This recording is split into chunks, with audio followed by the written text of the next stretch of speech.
Hi there and welcome to Storytime with Uncle Bill, and today's story is probably the most, I share both of them, the most humiliated I've ever been in my life. I was always taught family came first and you do everything you can for family, and I've lived that. If you questioned it, you've seen a monster. Instantly, don't ever question what I do. You never will understand. And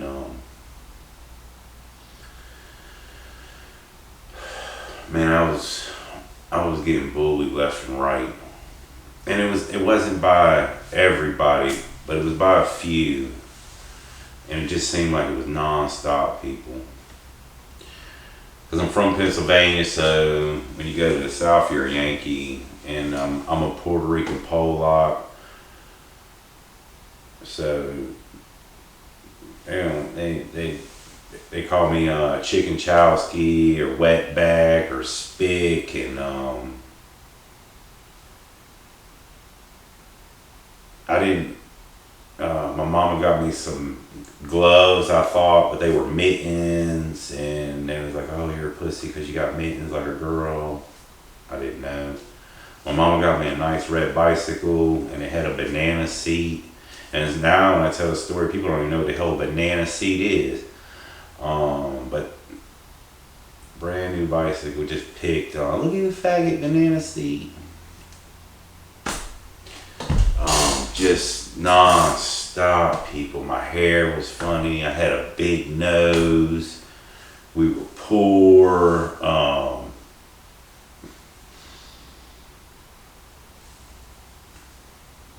And I didn't have no dad. I had a stepdad, but he wasn't interested. And so I told my Uncle Frank, and who was my idol, just because he told me good stories, and that's kind of how this is coming about. And he said, "What are they doing to you, man?" I was like, "They're spitting in my face, calling me a pussy and Chicken Chowski and smacking me." He said, "What, like this?" And he smacked the shit out of me and started spitting in my face. That's what he was doing. That's what they doing. You a pussy, man. That's what you are. That's what they telling you. That's what you are. His breath stunk. He drank and smoked cigarettes. It's humiliating people. I hated it. Don't you come to nobody telling about you being a pussy you can't handle. You get out there and you beat the shit out of a person, put their hands on you, kill them. If you can't win with your bare hands, use a weapon, pick up anything, run them over with a damn tank, destroy them. Don't come to me with that bullshit.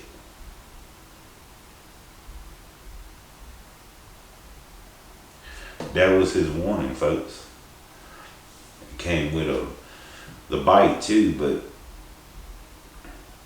believe. I never went to him. And I was mad too. I felt betrayed, folks. I felt betrayed. Who do you tell that to now? When you think the only person, and my Uncle Frank would snitch on me continuously throughout my life. Like, how? I'm always got your back, and you keep doing this shit to me.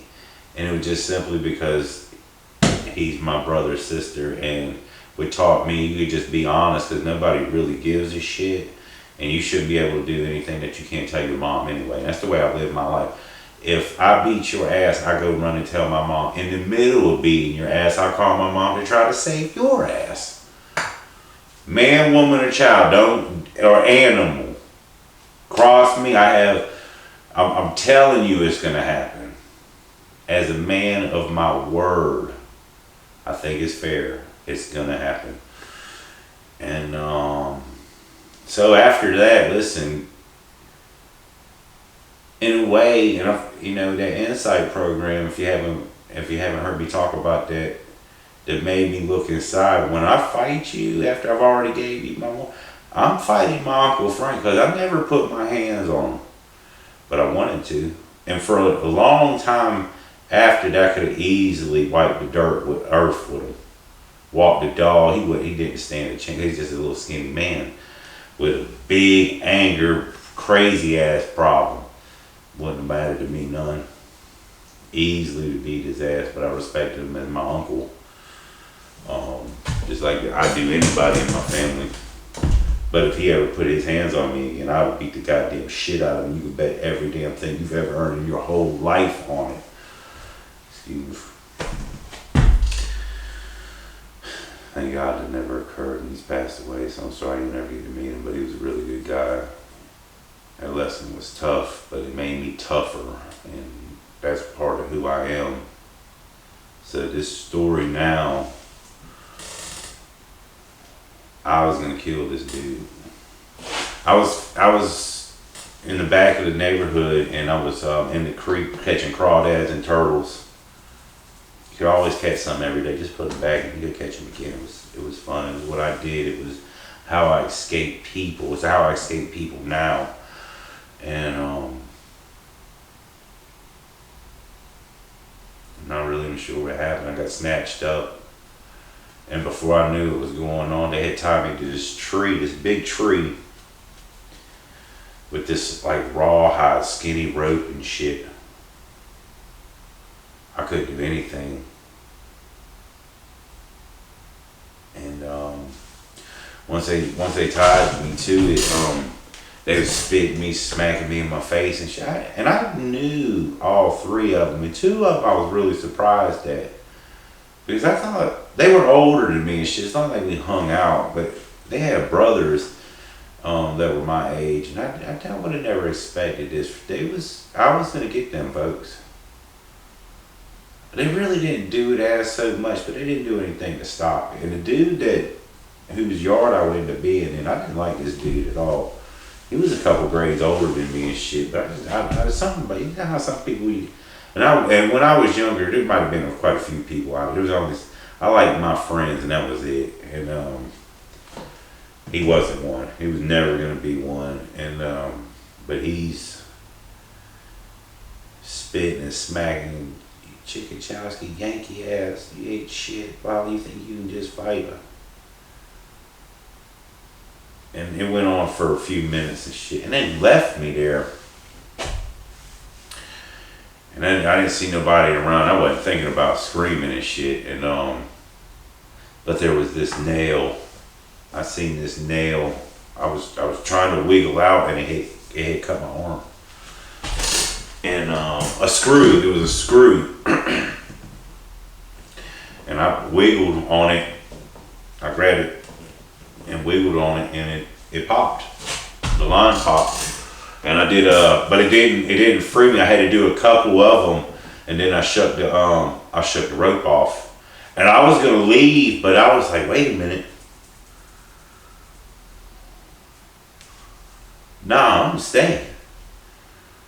I'm gonna tie this shit around me and see what happens. So it was a pine tree, and I tied the rope.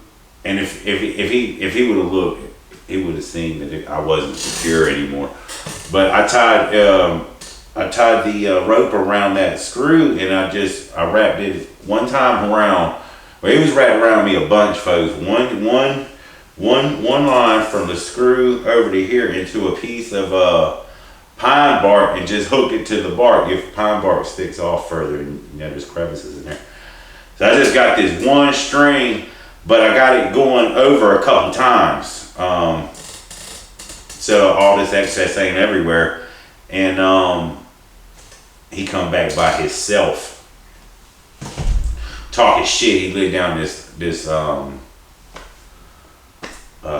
he had to go down the hill because the water ran down to the creek, and the creek split off right there too. And the creeks, folks, they were like ditches really, but they had a lot of crawdads, and it was cool, man.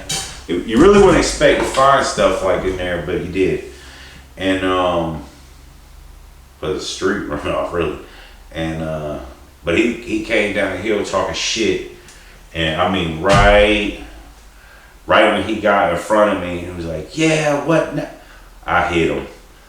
Boom. And folks, I could see the surprise when I came off that tree, you know what I mean? And he couldn't, there wasn't no boom. Right in it, bam, straight to the ground. Tearing his fucking, and he's about to die, people. I'm gonna try to beat his face to where the front side bones are on the back side bones. I'm gonna do that because I was thinking that through while I was on getting smacked. I'm gonna kill this dude. It's over. If there was something around that I could have bashed, it was gonna happen, folks. I'm telling you. Humiliate me. You don't do that to human beings, man. Daddy came out with a gun, shotgun. Get off my son, folks. Gone. Cleared the first ditch. Cleared the second ditch. I was in the back of my man Wes's heart.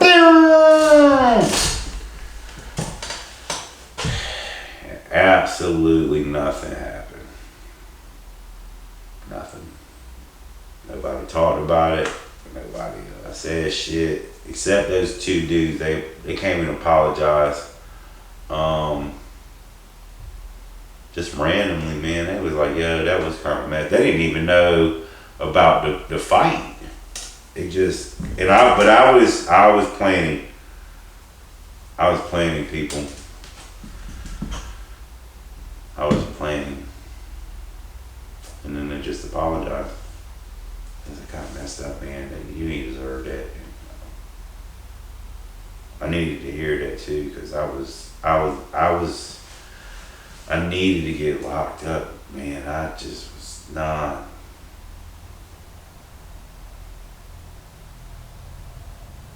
But I was happy, except for these little moments, people. These little, and you'll keep hearing them. It's like, damn, why is this dude? Why does he keep happening? And I take it because I ain't complaining, man. If it's got to happen to somebody, it's got to happen to somebody.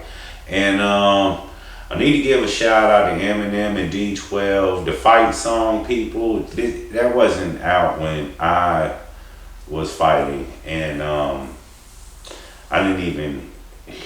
Like, I heard of Eminem in passing in 2001 when people started comparing me to him because of the crazy shit I was doing and the crazy stories I had. And I had actually, they call me Shady. It's like, yo, man, you shady as hell. And Shady was like somebody that you can't really trust, you know what I mean? Like, yeah, you know, you probably want to put your money up around dude because dude might take your money because he's shady. I was like, yo, check this out, man. I don't think that's cool. You be calling me shady like that. And he was like, nah, you don't understand. Slim Shady, Eminem, Marshall Mathers, that nigga's wild as hell. White dude, you ain't gonna believe him. And I still didn't know who this dude was. And it wasn't until like 2004 when I got out of federal prison and I heard him, and I was like, man, the dude was giving me a compliment for sure, because I lived, and then I'm gonna tell all people, and I'm gonna tell you right now, some of the stories, there's gonna be a lot of people that don't like them. It just is what it is, man. It happened. Like, it literally happened. I can't take it back, can't do nothing about it, but it did happen. And it's all kind of proof. And but D12 fight song, people. Every artist killed it. If I had to complain about anything, like, I like hardcore, you know, beats and shit. But the beat is awesome, and the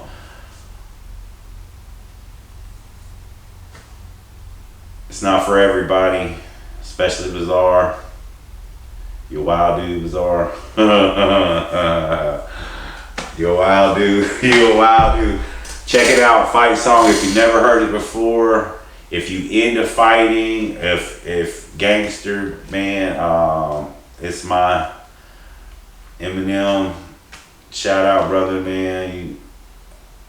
Love to kick it with you anytime, anywhere.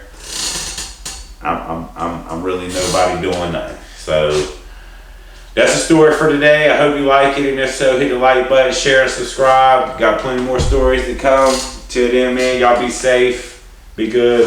Peace.